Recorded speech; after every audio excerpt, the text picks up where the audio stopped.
Hello. मला रात्रीच्या जेवणानंतर हे कंपल्सरी लागतंच. म्हणजे हे खाल्लं तर खूप छान वाटतं. काय ते पुढे सांगते. चला, त्याआधी दुपारी सगळं काम आवरलं आणि आम्ही गेलो होतो चप्पल घेण्यासाठी. आमच्या दोघांना पण चप्पल घ्यायची होती. अद्विकला स्कूलला पाठवलं आणि आम्ही निघालो. इकडे आलो होतो. खूप छान छान चप्पल होत्या. नवीन नवीन जे आपण आत्ता ट्रेंडिंग आहेत सध्या त्या होत्या. मी यातल्या काही ट्राय केल्या. ठीकठाक होत्या, पण मला त्यातले काही साईज येत नव्हती. जी आवडली त्याचं साईज येत नव्हता आणि जी नाही आवडली त्याचा साईज येत होता, पण ती मी नाही घेतली. आणि ह्यांच्यासाठी पण शूज बघितले, त्यांना पण नाही आवडले आणि दुसऱ्या दुकानात गेलो तिथे पण नाही घेतले. नंतर डीमार्टला गेलो होतो. सकाळी सकाळी एवढी काही गर्दी नव्हती डीमार्टमध्ये. बिलिंगसाठी लवकर नंबर लागला. दुपारी बाहेर खूप ऊन लागतं म्हणून आम्ही गेलो होतो उसाचा रस घ्यायला. तिकडे उसाचा रस वगैरे घेतला. आदूला शाळेतून घरी आणलं. नंतर मी इकडे काही कानातले वगैरे आणले होते. मग नंतर आद्विकचा स्पोर्ट्स चालू होते स्कूलमध्ये. त्याला ते मेडल आणि सर्टिफिकेट भेटलं होतं. त्याचंच आमचं घरी येऊन व्हिडिओ शूट चालू होतं.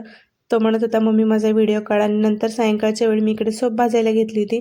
रात्रीच्या जेवणानंतर ही सोप तर मला लागतेच. कोणाकोणाला सवय आहे सोप खायची मला नक्की सांगा. सोपमध्ये मी जेवढी सोप घेतले तेवढेच पांढरे तीळ, तेवढीच जवस आणि त्याच्या अर्धे ओवा घेतलेला आहे. ओवा हे सगळं छानपैकी 4-5 मिनिटे असंच भाजून घ्यायचं आहे. त्यानंतर आपण मिठाचं पाणी त्यामध्ये ॲड करणार आहोत, जेणेकरून छान चव येते त्याला.